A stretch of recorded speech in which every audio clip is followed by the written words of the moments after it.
let's go beyond the baseline.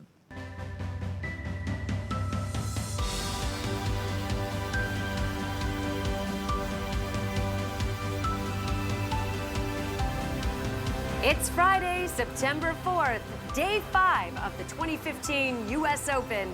Live from outside of Arthur Ashe Stadium, this is Beyond the Baseline, presented by Westin. Hey everybody, happy Friday! TGIF! This is it, the kickoff to the holiday weekend. Welcome to day 5. This is Beyond the Baseline. I'm Julie Alexandria alongside Tim Morehouse. You know, this is the first day that it hasn't been oppressively hot. We've got a nice breeze, a couple of clouds in the sky. It's great out here. Things are cooling off temperature-wise, but things are just heating up on the tennis court and, of course, heating up here on Beyond the Baseline. We've got Nadal and Serena Williams tonight. And of course, we've got an awesome show to kick things off. We're so glad you're joining us to kick off your Labor Day weekend. Awesome show is right. We have a star-packed one for you tonight. Tim has a chance to catch up with former world number 2 and U.S. Open finalist Michael Chang about his take on the tournament so far. And I got a chance to check out a hidden gem here at the U.S. Open, a hair salon devoted just to the pros and to the pros only. That's led by Julian Farrell, and he gives me all of his inspiration as far as creating those great looks for the pros on the court. And of course, we've got all of the tennis highlights from the day so far. So let's get it started with today's changeover.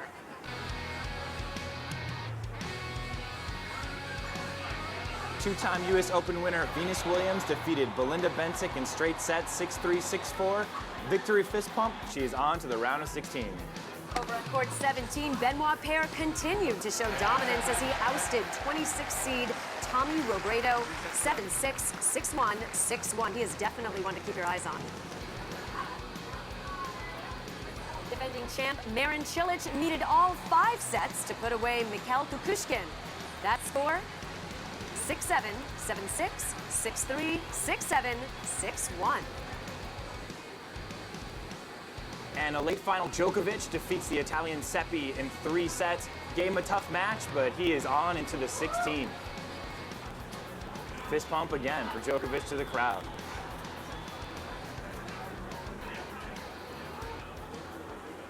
And speaking of great champions, Julie, I got the chance to catch up with one of my childhood heroes, Michael Chang, the youngest ever winner of a Grand Slam at 17 years of age. He got a chance to share with us all his impressions so far of the 2015 U.S. Open. Hall of Famer Michael Chang, 28 years ago, you were 15 years old, beating Paul McNamee here at the U.S. Open. What was 15-year-old Michael Chang thinking here at the U.S. Open? I mean, I think for anybody who's that young, I mean, to have the opportunity to come out and play the U.S. Open, whether it's in the junior event, which is what I normally would be playing, or or in the main draw, I mean, it's an unbelievable experience. I think that any young player would relish that opportunity, and I was able to get the wild card because I won the 18s nationals in Kalamazoo, and I mean, it was something I'll never forget. And now tell me, what are your impressions so far of the 2015 U.S. Open?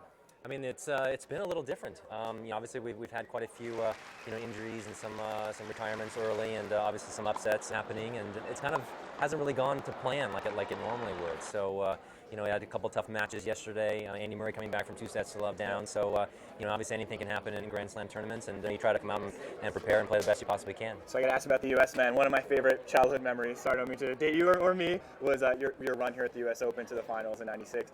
What do the U.S. men have to do to get back to prominence, and how do you think, can John Isner make a real run here at the U.S. Open? I mean, I think that there's no reason why John can't do very well here. I mean, he's got the game, he's got the big serve and the big forehand, and obviously I think for the American players in general, they tend to perform better at the U.S. Open, obviously because it's our home Grand Slam. So, I think what's been great is that, maybe what's kind of been flying a little bit under the radar, and maybe what's going to happen maybe in the next few years, is there's a crop of about 6 to 8 young American teenage boys that are doing extremely well. They've been dominating the international junior tournaments. Couple names we should look for. Francis Tiafoe, who got wild card, won Kalamazoo. Jared Donaldson. There's quite a few guys there, and the great thing is that they're pushing each other. together and excelling and doing well at the junior level and even at the futures level. So, very exciting for American tennis. Okay, so to the women, Serena plays tonight. Of course, Wozniacki goes out last night. Only 2 of the top 10 seeds remaining. Yeah. Is there anyone left who can take down Serena at this Open? Well, I don't know if you could answer that before the tournament started, but now obviously it's it's looking better for Serena, but she knows not to take anything lightly and take anything for granted, and she's got a lot riding on the line here. Obviously, wanting to first and foremost win the U.S. Open, but on top of that, to have the opportunity to win a calendar year Grand Slam. What kind of pressure is she under here, do you think? She's got to feel a little bit of extra pressure, but she's number 1 in the world. She knows that when she walks out on the court, she's the one to beat, and Serena's never been one to lack the confidence to go out there and beat whoever's on the other side of the net. So, I think a lot of people are cheering for her. So I got to ask you a final question here. You've had so many amazing memories here at the U.S. Open. Share with me maybe one of your favorite memory here at the U.S. Open. I've had a lot of favorite memories here. Obviously, some matches I've won, some matches I've lost. I think one that stands out was playing John McEnroe and beating him in 5 sets in one of the night matches. We finished at like 1:30 in the morning. So I know John doesn't like to talk too much about that. I was just saying, John's watching. He may find you later. So, but I get along well with John, and all of us, all the players have had a lot of great memories, and it's always fun to come back. Fantastic. So great to talk with you, Michael. Thank you. Still so popular here at the Open. Let's hear it from Michael Chang. You guys, Michael Chang fans? I normally don't get too jealous of you, Tim, at all. But when my producer told me that you snagged this one-on-one interview, story of my life, this guy to my left, he gets to meet and interview a big tennis fan, a guy by the name of Niall Horan from a small little band. You may have heard of him. If you haven't, your kids certainly have. He's a band member of One Direction. Check it out. All right, we're here with One Direction, and Niall, this is his 2nd day back at the U.S. Open, and he's on tour. He was in Philly. You just came from Buffalo last night, so you must have had a good time on your Wednesday trip to the Open to come back. Yeah, it was great. We're spending a bit of time in New York at the minute, and tennis is one of my favorite sports, so I try and get as much in as I can. And yeah, the Open is my first experience at the Open, and it's been absolutely incredible. Any favorite memories so far? I'm friends with Novak, and watching him winning 3 straight sets is amazing. I'm back here today to watch him again. So I saw that you got to check out Jeannie Bouchard last time, and you guys got to meet backstage. Did you guys talk about anything when you were back there? Yeah, I went to watch her game. She's had not the greatest year this year. She was amazing last year, but she's pulling it back together now, and she's on top form, and hopefully she does it again today. We really appreciate your time coming on the baseline. We're wishing you good luck. We're wishing Novak good luck, and thanks so much for coming on. Oh, Tim, you make my 15-year-old self very jealous. Anyway, as hot as Niall is, and his band members and his band friends, of course, it's nothing compared to the hotness of social media. And of course, let's check out the Heat Index here at the U.S. Open social platforms. We've got, well, look who's back today. Niall official, here he is. He just can't get enough. Nice hat, bro. Nice hat, Ron Burrow, though. Wrong Burrow. It's a Yankees hat. What are you thinking? You're in Metstown, kid. Anyways, checking out the matches. And Venus, and V for victory. She takes out Bensick in straights to make the round of 16. She's going to be cheering on her sister tonight, I'm sure. And Cilic, after that exhausting marathon 5-set win, still finds time to sign balls for fans and to sign autographs as well. A little windy again. Getting a little chilly here. And moving on, that is the look of pure joy, my friends. Joe Wilfried Tsonga, pure joy. Because when you reach the round of 16, that's how happy you are. Congrats. And over on Armstrong, Jeannie Bouchard saves 4 set points to edge out Dominica on the first set tiebreak. But let's look at the braid here. We're going to talk about the hair for a minute because the man responsible for all of the awesome hairstyles for the men and the women is a man named Julian Farrell. He's a celebrity hairstylist. He's in New York City, and he has a pop-up salon here at the U.S. Open. It's available only to the players, and I had a chance to go inside and talk to him about the inspiration behind the looks. Check this out in this all-access pass. Julian, tell me about braids and why they're so popular and where you got the inspiration to create these braids for the U.S. Open. So braid is popular because girls play tennis. They go outside, it's 90 degrees, it's humid as it got, and they need to make sure every hair gets locked. With the braid, they can have layer hair, and you can still have different braid with having 2-3 braid where all the hair is going to lock. The hair is going to look good. They're going to look good. They're going to feel good. They're going to play better. Now, this is the 9th year that you have been the official salon pop-up here at the US Open. Over the past 9 years, what has been the most memorable haircut or hairstyle that you've been able to create? When I transformed Rafael Nadal from long to short, and that was in 2010, and he won the tournament. So that one was very special. Let's talk about Serena Williams. I always love and I always look forward to seeing what she's doing with her hair. And it's quite humid the past couple days here, and she's got that kind of poof thing. What do you think of it? Everybody look for her. I mean, she's a fashion icon. Every single year, people are gonna wait to see like what Serena's gonna wear, what she's gonna have in terms of hair, you know, hair color and any kind of accessory. I think she's very comfortable about herself.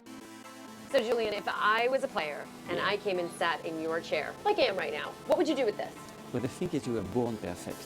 So other than bring back a little bit more bangs, you know, especially here, because I feel like it's a little heavy, to open your cheekbone, that's the only thing. And having like a touch of more layer here to get a little bit more volume, but the rest is history. You just have to smile. So let me go get a professional tennis contract, and then I'll be here, and then you can do that.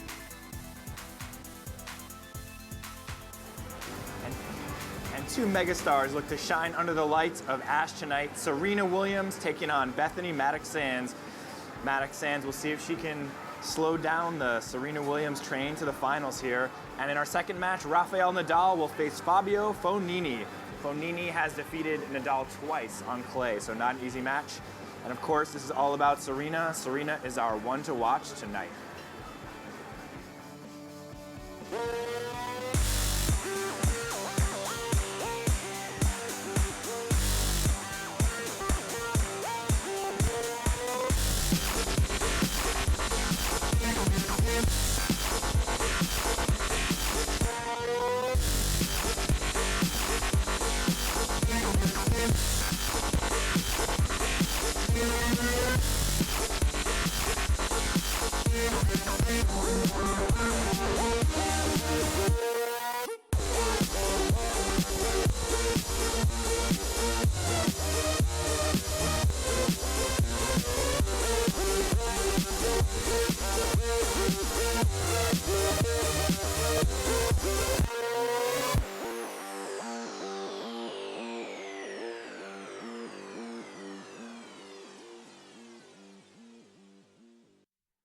It is now my pleasure to introduce Mr. Eli Ridge. Welcome to the show. Welcome to Beyond the Baseline. How you doing? Great to be here. Thank you. Thanks for having me. Awesome. Well, thanks for being here. Now, I heard that you used your SPG points in order to win a trip to the Open. Is that true? That is true, and I believe this is my best SPG redemption so far. You won up. We are your prize. Julian, Congratulations. congratulations. Thank you. Now, I heard that with the U.S. Open, with you attending here now, you have then completed your very own Grand Slam. Without ever touching a tennis ball. That's amazing. It is my fourth tournament that I'm attending, and this completes the circle of grand tennis Any favorite events. Grand Slam? Which one is your favorite? Wimbledon. Oh, you're gonna say U.S. Open. We're at the U.S. Open. U.S. Open Oh, is. no. I haven't seen a game Eli, yet, come but on, Wimbledon US is my Open. favorite so far. All right. And all I'm right. actually looking to beat that tonight.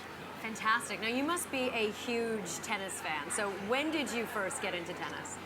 I've been following and watching tennis since I was a little kid, probably 3 or 4 years old. And I'm not going to date myself, but it's been many, many years that I've been enjoying the great game. Favorite player of all time? Pete Sampras. What is it like to travel all around the world following tennis? It's amazing. Travel is one of my favorites. And can we join you on Absolutely, your trips? Okay. anytime. Anytime. Please do. Please do. It's a great feeling to be able to attend all these great performances of great players throughout the years, and very much looking forward to actually experiencing the U.S. Open. Strangely enough, having lived in U.S. for so many years, I've never been to U.S. Open before. Wow, first Wow, impressions. well, What do you think? It's wonderful. It's a great environment, great energy, wonderful people, and looking forward to the game. Of all of the venues, who has the best food? So far, I would say US US Open. Open. Okay, he's learning. We got one. We got one. You a ding, ding, ding. All right, what is the most exciting match you've seen so far? That's a very good question. Actually, as I mentioned, I'm a huge fan of Pete Sampras, and probably the Sampras-Agassi matches were some of the best games Those are great. ever.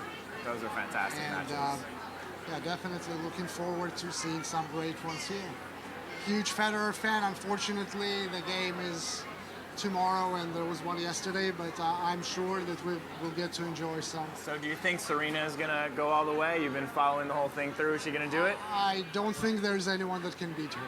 And you'll have been at every stop along the way. That's truly amazing. So It's been a great ride, and I think that this year should be as memorable. it's Cameron Hughes! He crashed at Djokovic. He's crashing our set. I've got a thing. Oh my God! I'm knocking over Julie. Let's hear it. He's crashing. This is awesome! It is awesome. This is Welcome. the U.S. Open Crashing. from New York City! We've got the dancing man. I We have know. the dancing man here on our stage live on Beyond Look the what we Baseline. do. We love New We York. love New York. He likes the Open also. He likes the Open. Also. Yeah. Let me And ask you. traveling. Let me ask you a quick What? question. What was that like dancing with Djokovic? Getting out on center stage? court with Novak Djokovic was crazy. I didn't see it coming. I just come to the Open and get the fans going wild, and he's like, why don't you come down on the court? I'm like, let's get crazy. And you know Novak, he's got a great spirit. Next thing I know, we're dancing on center court. I give him a t-shirt, I love New York. And look, Novak loves New York, and New York loves Novak! Do you guys love Novak? Yes. Wait, yes, Get these people guys. here. Come on, Get people, these tonight, people New here. York, let's go! New York. Come on. This is not a dress rehearsal. This is not a dress Come on. rehearsal. Yes. Let's go. Teach Well, us a now dance. you've been on center court. Yes. And you've been on Beyond the Baseline. Yes. Is there any Now I'm comparing the retiring two? right now. He's It's retiring. over. We're retiring Over. Cameron Hughes. Yes. You're amazing. Should we dance this out? Let's dance it out. Everybody, come on, I everybody. want to thank you guys for joining us Beyond the Baseline. Join us again 7 p.m. Come tomorrow. on, baby. USOpen.org Beyond the Baseline. crazy guy. Let's hear it, guys. Oh, yes. Oh, Let's let him get dance to to it. Julie. For Tim Morehouse, I'm Julie Alexandria. Catch us again every night at 7 p.m. Open, let's Here party. on Beyond the Baseline.